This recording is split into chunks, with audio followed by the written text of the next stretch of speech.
It's on here now. The goalkeeper's beaten, and South Africa have done Shagger Sport 2010.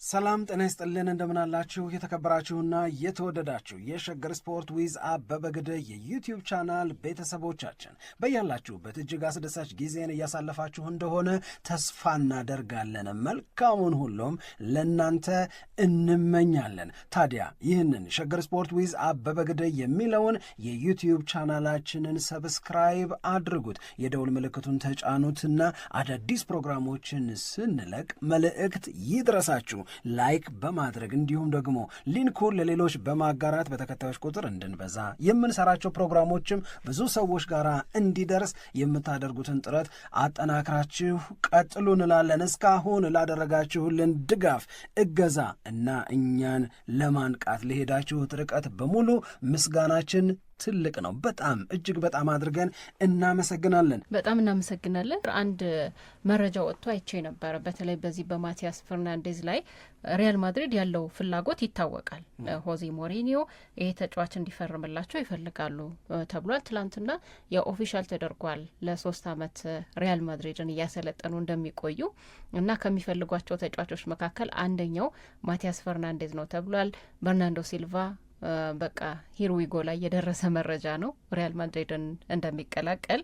ግን ከዚህ ዩናይትድ እየተከተለ ከሚገኘው አካሄድ ጋር በተያያዘ ለምሳሌ ሪያል ማድሪድ ምን ያክል ርቀት ይጓዛል የሚለውን ማቲያስ ፈርናንዴዝን በማስፈረም በኩል ፍላጎቱን ምን ያክል ወደፊት ያራምዳል የሚለውን ወደፊት ነው ምናየው። እስካሁን ድረስ ግን ፍላጎት እንዳለው ነው እንጂ ያን ያክል የተጠናከረ ነገር አላየንም። ግን ትላንትና ፓሪስ ሰን ጀርማ ይህንን ተጫዋች ለማስፈረም ፍላጎት እንዳለው የሚገልጹ መረጃዎች ደግሞ አብረው መውጣት ጀመሩ። እንደውም ከዌስትሃም ማቲያስ ፈርናንዴዝን ብቻ ሳይሆን በጋራ ማቲያስ ፈርናንዴዝንና ሰመርቪልን ለማስፈረም ነው ፍላጎቱ ተብሎ መረጃ ወጥቷል። ለሁለቱ ተጫዋቾች 112 ሚሊዮን ፓውንድ ከፍላለሁ ብሏል የአውሮፓ ሻምፒዮኑ ፓሪስ ሰን ጀርማ ተብሎ ነው የተገለጸው። በእርግጥ ከፓሪስ ሰን ጀርማ በኩል የወጣ በጣም የተረጋገጠ ነገር የለም፣ ከክለቡ በኩል የወጣ የለም። ግን አሁን የዝውውር ጉዳዮችን በተመለከተ በአብዛኛው ለክለቡ ቅርብ የሆኑ ሰዎች የሚያገኟቸው መረጃዎች አሉ። እንደዛን ትኩረት ያደረገ ሀሳብ ነው የተገለጸው። ግን ከፍላጎት ጋር በተያያዘ ግን ፓሪስ ሰን ጀርማ በጣም በቃ ሪል የሆነ ፍላጎት ኮንክሪትና ሪል የሆነ ፍላጎት ነው ያለው ተብሎ ተገልጿል እነዚህ ሁለት ተጫዋቾች ላይ። ስለዚህ እንደገና ክርክር ውስጥ አልገባም ላለው ለማን ዩናይትድ በተለይ ገንዘብ እየጨመሩ የሚሄዱ ከሆነ የኤሊየት አንደርሰንን ጉዳይ አዋጭም ትክክለኛ መንገድ አይደለም እንዳለው ማቲያስ ፈርናንዴዝም ላይ እንደዚህ አይነት አካሄድ ሊከተል ይችላል ወይ? ያን አይነት ስጋት ይፈጥራሉ ወይ? የእነዚህ ሁለት ክለቦች ማቲያስ ፈርናንዴዝን መፈለግ እና አሁን ደግሞ ፉክክር መጀመሩ ስጋት አለው ወይ የሚለውን ለማንሳት ፈልጌ ነው። ቅድም እንደዚህ ያለው ነገር ማንቸስተር ዩናይትድን ያስበረግገዋል ብዬ አላስብም። እኔ ማንቸስተር ዩናይትድ የሚፈልጋቸው ተጫዋቾች ፈላጊ ያጡ አይደሉም። ፈላጊ ያላቸውም ነው ማንቸስተር ዩናይትድ የራሱ እያደረጋቸው ያሉት። ማንቸስተር ዩናይትድ የወሰደውን ኤደርሰንን ከማንቸስተር ዩናይትድ ሌላ እኮ የሚፈልገው ክለብም እኮ አለ። ማንቸስተር ዩናይትድ የወሰደውን ማቲያስ ፈርናንዴዝን፣ ቤንጃሚን ሼሽኮን እና ብሪያን ኤምቤሞን የፈለጋቸው እኮ በጣም ብዙ ክለብ እኮ አለ። ግን ማንቸስተር ዩናይትድ ያንን ለማሸነፍ እና ልጆቹን የራሱ ለማድረግ የተከተለው መንገድ አዋቶት ተሳክቶ ነው እነዛ ተጫዋቾች የዩናይትድ የሆኑት። እነዛ ተጫዋቾች የዩናይትድ ከሆኑ በኋላ ደግሞ ፕራክቲካሊም የዩናይትድ የማጥቃት እንቅስቃሴ ተሻሽሎ አየ ነው። አሁን ማቲያስ ፈርናንዴዝን በተመለከተ ለእኔ እንግዳ ዜና አይደለም የፒኤስጂ መፈለግ። ፒኤስጂ፣ ማንቸስተር ዩናይትድ፣ ሪያል ማድሪድ፣ ራሱ አርሰናል ማቲያስ ፈርናንዴዝን ከሚፈልጓቸው ትልልቅ ክለቦች መካከል ነበሩ። ማንቸስተር ዩናይትድ ልጁ የሚፈልገው ማንቸስተር ዩናይትድን መቀላቀል መሆኑን ሲያቅ ማንቸስተር ዩናይትድ እዛ ላይ አጠንክሮ ያዘ። ማንቸስተር ዩናይትድ ቅድም ያልነውን ነገር ነው አሁንም የምደግመው ሳምሪ። የመጀመሪያው ነገር በገንዘብ ከማንም ጋር ፉክክር ውስጥ መግባት አይፈልግም። ሁለተኛው ነገር እኔ የምፈልጋቸው ተጫዋቾች እኔን እንደሚፈልጉ ማረጋገጥ አለብኝ ብሎ ያምናል። በገንዘብም በመፈለግም ከማቲያስ ፈርናንዴዝ ጋር በተያዘ እስካሁን ትሬት አልመጣም፣ የሚያሰጋ ነገር አልመጣም። በመፈለግ ከሆነ ማቲያስ ፈርናንዴዝ የሚፈልገው ማንቸስተር ዩናይትድን ነው። በገንዘብ እንዳቴ ሲቲ ለኤሊየት አንደርሰን እንዳቀረበው ፒኤስጂ አላቀረበም፣ ሪያል ማድሪድ አላቀረበም። ሪያል ማድሪድ አቅርበው ዌስትሃም እያጠናው አይደለም፣ ወይም ሪያል ማድሪድ አቅርበው ወይ ፒኤስጂ አቅርበው ዌስትሃም አይሆንም እያለ አይደለም። ዊሽ ሊስታቸው ውስጥ ሊኖሩ ይችላሉ፣ የፍላጎታቸው ዝርዝር ውስጥ የተካተቱ ስሞች ሊሆኑ ይችላሉ። ገፍቶ የመጣ የዋጋ ፉክክር ውስጥ የሚከት አፕሮች ከፒኤስጂ እስካሁን አልሰማሁም። ፒኤስጂ ዋጋ አልጠራም። ፒኤስጂ ኦፕንሊ ዲስከሽን አልጀመረም በማቲያስ ፈርናንዴዝ ዝውውር ዙሪያ ምንም። ዊሽ ሊስታቸው ውስጥ ግን አለ። ፒኤስጂ ብዙ ነገሮችን ያስተካክላል። ገና ለምሳሌ ፒኤስጂ ከአርሰናል ጋር ሊፎካከርባቸው የሚችላቸው ተጫዋቾች እኮ አሉ። ምን አለ? ቆይ መጀመሪያ የባርኮላን ጉዳይ ሊዋል። ባርኮላ ከኔ ጋር ይቆያል ወይስ ባርኮላ ይሄዳል? የሚሄድ ከሆነ እዚህ ላይ ሟሟታለሁ፣ የማይሄድ ከሆነ ግን አይ ቲንክ በባርኮላ መቆየት ምክንያት ያንን ልትወው ይችላል። እንደዚህ ያሉ ሀሳቦች ቅድም እንዳልኩት ማንቸስተር ዩናይትድን የሚያስበረግጉት አይመስለኝም። ሁለቱም ነገሮች አልተዛቦም በማቲያስ ፈርናንዴዝ ጉዳይ። እሱም የሚፈልገው ዩናይትድን መቀላቀል ነው። እነ ፒኤስጂም እነ ሪያል ማድሪድም አሁ ልክ ነው፣ ልጁን ይፈልጉታል። ግን ዋጋ አቅርበው የዋጋ ፉክክር ውስጥ ማንቸስተር ዩናይትድ እንዲገባ የተገደደበት አጋጣሚ አልተፈጠረም። ስለዚህ በስጋት አላየውም ልልሽ ፈልጌ ነው። እሺ ምናልባት እንዳልከው እያደገ መሄድ ነገር ካለ ወደ ስጋትነት ሊቀየር ይችል ይሆናል። አሁን በሩመር ደረጃ ግን ቅድም የተናገርኩት 112 ሚሊዮን ፓውንድ ለሁለቱ ተጫዋቾች ነው፣ ለዌስትሃም 2 ተጫዋቾች ለሰመርቪል እና ለማቲያስ ፈርናንዴዝ ማቅረብ ይፈልጋል እና ይህ ፍላጎቱ ደግሞ በጣም ጠንካራና እውነት ነው የሚሉ መረጃዎች ስለወጡ አሁን ለጊዜው ያለው ነገር ይሄ ነው። ወደፊት ግን ፉክክር ውስጥ ይገባሉ ወይ የበለጠ እያደገ የሚሄድ ነገር አለ ወይ የሚለውን ያው ጠብቀን መከታተል ነው። አት ዘ ሴም ታይም ግን መርሳት የሌለብን ነገር ማንቸስተር ዩናይትድ ሊያስፈርማቸው የሚፈልጋቸውን ተጫዋቾች ሌላ ክለብ ስለፈለጋቸው ሸሽቶ የሚሄድም አድርገን መውሰድ የለብን። ገብቶሻል? ግን ይሄ ቢዲንግ ዋር ከተፈጠረ ይሄ 80 ሲል 85 ከፍላለሁ 85 ሲል 90 ከፍላለሁ ምናምን የሚል ልጁ ደግሞ ማንም ጋር ለመሄድ ገና ያልወሰነ ምናምን ከሆነ እንደዛ ያለው ነገር ላይ ራሱን ሊያሸሽ ይችላል እንጂ የፈለኳቸውን ተጫዋቾች ፈለጉብኝ ብሎ ግን የሚሮጥ አይመስለኝ። እሺ ይሄ አንድ የሚነሳ ነገር ነው። ሌላ የማርከስ ራሽፎርድም ጉዳይ እየተነሳ ነው። ሰሞኑን በተከታታይ መረጃዎችን ስናቀርብበት ነበረ። የባርሴሎና ጉዳይ ገና ቀን አለው እስከ መጨረሻው ድረስ የሚወስንበት። ግን ባለፉት ጊዜያት ላይ በቃ የሁለቱ ግንኙነት ሙሉ ለሙሉ ተቋርጧል። ባርሴሎና ማርከስ ራሽፎርድን ማቆየት አይፈልግም፣ በቋሚነት ማስፈረም አይፈልግም የሚሉ መረጃዎች ወጥተው ነበር። ግን ያንን ከክለቡ በኩል የተረጋገጠ መረጃ ለማግኘት 3 ቀን መጠበቅ ይኖርብናል። የወጡት መረጃዎች ግን ያንን ያሳያሉ። በሌላ በኩል በቀደመው ፕሮግራማችንም ላይ ጠቅሰነው ነበረ ማርከስ ራሽፎርድ የቅሬታ ስሜት ውስጥ እንደሆነ፣ ከባርሴሎና ጋር የሚያገናኘውን የሶሻል ሚዲያ ፖስቶች በሙሉ እንዳጠፋ የሚገልጹ ሪፖርቶችንም አይተናል። ለማንኛውም አሁን የማርከስ ራሽፎርድ ፈላጊዎች ደግሞ አሉ። በእንግሊዝ ፕሪሚየር ሊግም ላይ አሉ፣ በሌሎች ክለቦችም ላይ ሌሎች ሊጎችም ላይ ያሉ ክለቦች ማርከስ ራሽፎርድን ይፈልጋሉ። አሁን በዋናነት ደግሞ ትንሽ ትኩረት እያገኘ የመጣው ቼልሲ ይህንን ተጫዋች የመውሰድ ፍላጎቱ የበለጠ ከፍ እያለ እንደመጣ የሚገልጹ መረጃዎች ትናንትና ምሽትም ሲወጡ ተመልክቻለሁ። በእርግጥ አርሰናል እንደዚሁም ደግሞ አስቶን ቪላ፣ ቶትናም ማርከስ ራሽፎርድን የማስፈረም ፍላጎት እንዳላቸው ይገለጽ ነበረ። በቼልሲ በኩል አንድ የወጣው ነገር ራሽፎርድን እንፈልጋለን ማስፈረም ወይንም ደግሞ ለቸልሲ ቅርብ ናቸው የተባሉ ሰዎች የሚናገሩት ነገር የቸልሲ ስሜት ራሽፎርድን ማግኘት ነው። ግን አንደኛ ይሄ የግብግብ ውስጥ መግባት አይፈልግም። ከሌሎች ጋር መፎካከር ለራሽፎርድ ተብሎ እንደዚህ አይነት ነገር አይፈልግም ቸልሲ ተብሏል። በቃ በነጻነት ራሽፎርድን ማስፈረም የሚፈልግበት መውሰድ የሚችልበት እድል ካለ አንደኛ አማራጭ እሱ ነው። ሁለተኛ ደግሞ የደሞዙ ጉዳይ እንደገናና ከሆነም ደግሞ በውሰት ልጁን የሚያገኝበት መንገድ ካለ ነው ስራዎችን መስራት የሚፈልገው። እዚህ ላይ ጠበቅ ያለ አቋም አለው። እነዚህ ጉዳዮች የሚስተካከሉ ከሆነ ወደ ቸልሲ ማርከስ ራሽፎርድ የሚመጣበት እድል የበለጠ ሰፊ ነው ተብሎ ሲገለጽ ነበረ።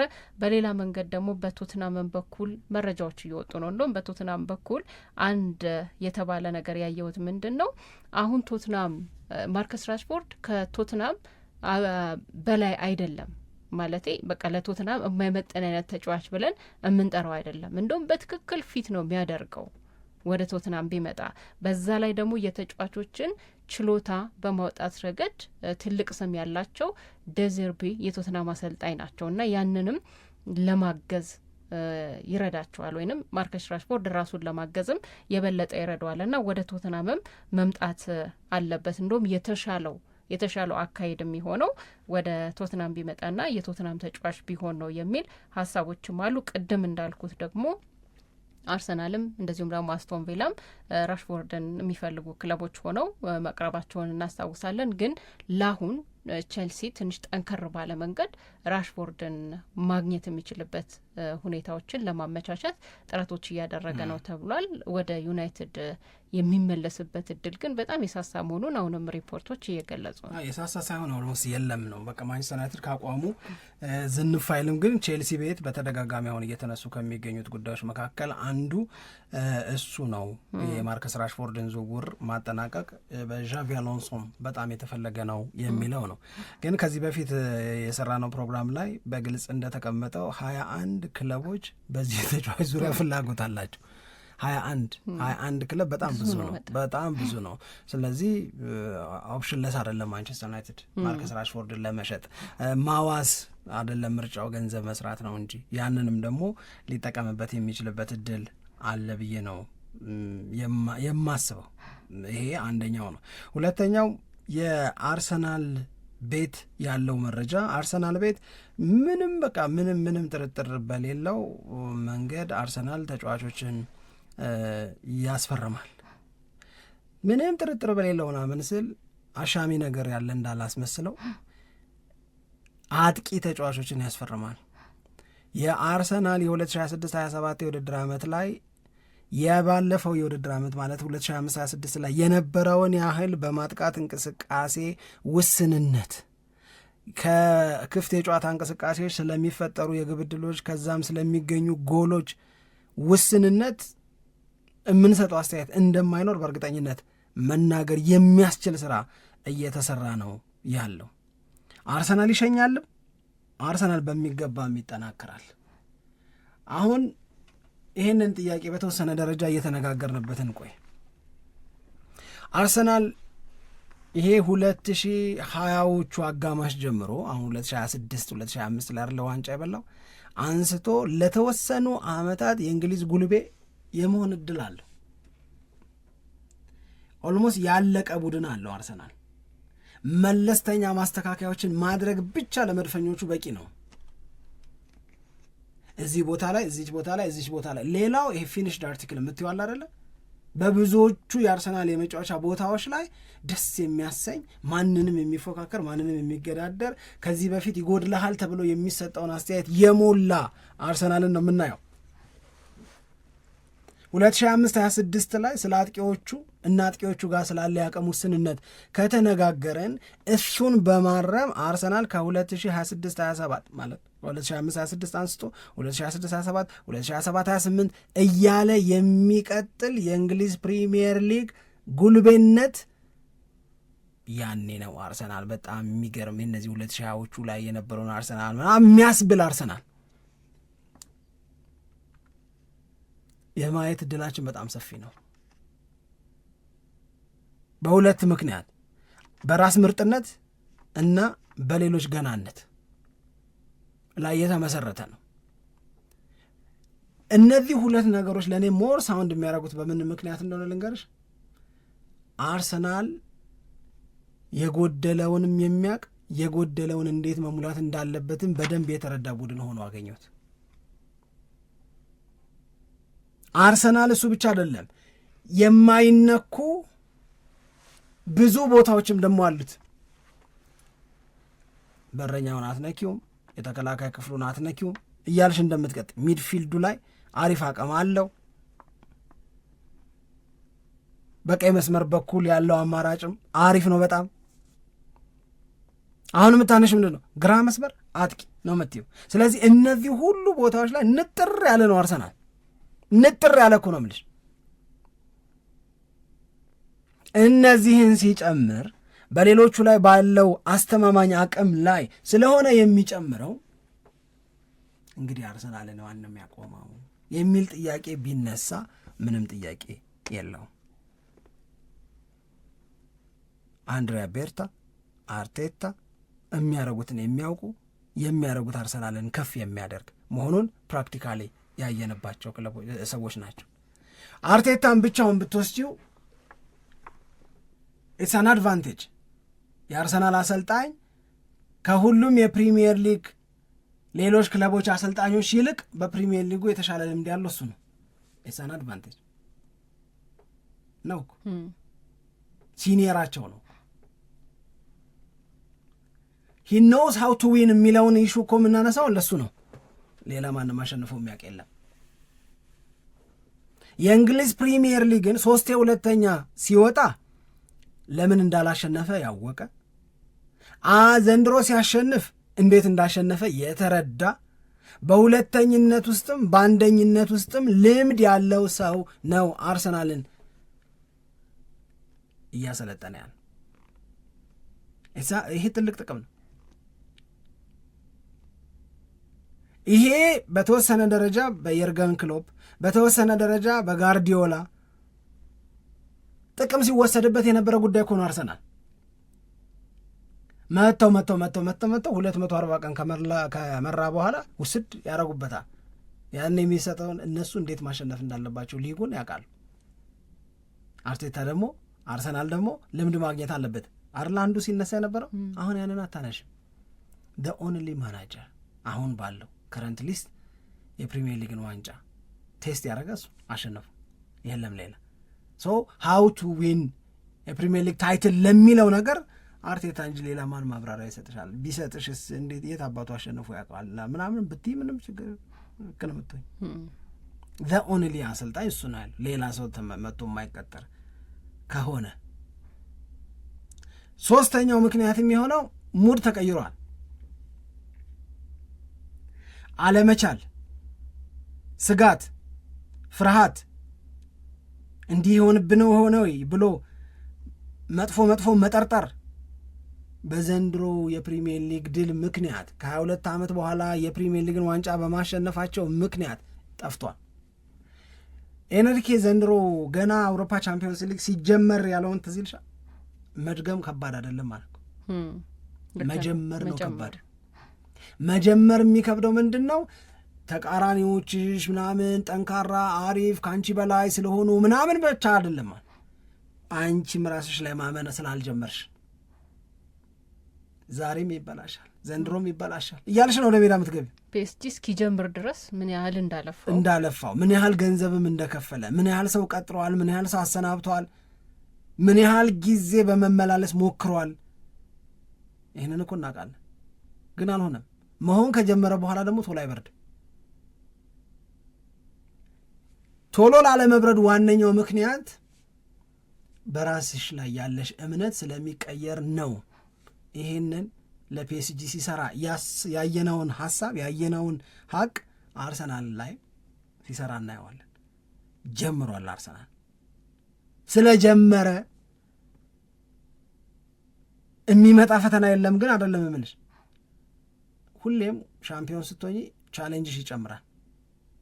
የሚጫወተው ከሻምፒዮኑ ጋራ ነው ብሎ የሚመጣው በሙሉ ወጥሮ ነው የሚይዝሽ።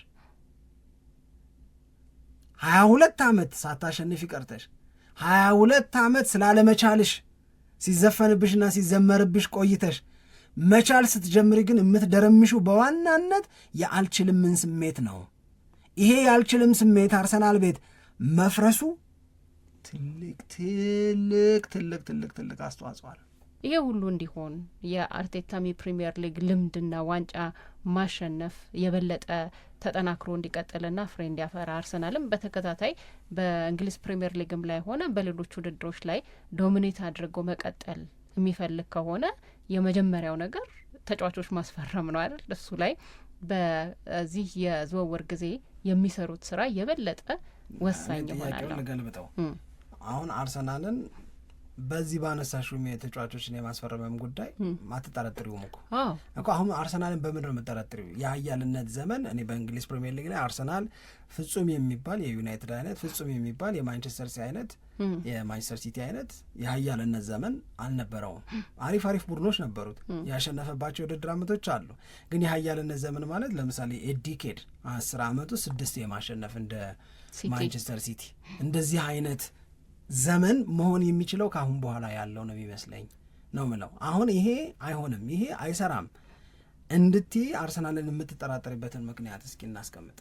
እንደ ድሮ አይገዛም እንዳትዪው ይገዛል። ግን እነማን ይመጣሉ የሚለው የበለጠ ማለት ሲሆን ላይ ጎበዝ ነው እኮ ነው የምልሽ። አሁን ለምሳሌ ዴክላን ራይስን ሲገዛ ለምሳሌ አሁን እንደ ዮኮሬሽ አይነት ነገር ቢፈጠር አሁን ለምሳሌ አልቫሬዝ የሚመጣ ከሆነ አልቫሬዝን አርሰናል የሚያስፈርም ከሆነ የሆነ እንድታረጋግጥ የሚያደርግ ፊርማ ይሆናል ብዬ ነው የምረዳው።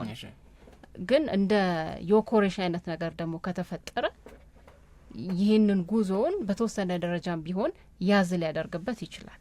ስለዚህ እነማን ነው የሚመጡት፣ የትኞቹ ተጫዋቾች ናቸው የሚፈርሙት የሚለው ገና ስናይ የምናውቀው ስለሆነ እዛ ላይ በጣም በተረጋገጠ ሁኔታ መናገር ያስቸግር ይሆናል እንጂ ተጫዋች እንደሚያስፈርምማ ምንም አይኑ አይነግርሽም። እሺ የአርሰናል አይኑ ስትል አይኑ ማን ላይ አረፈ?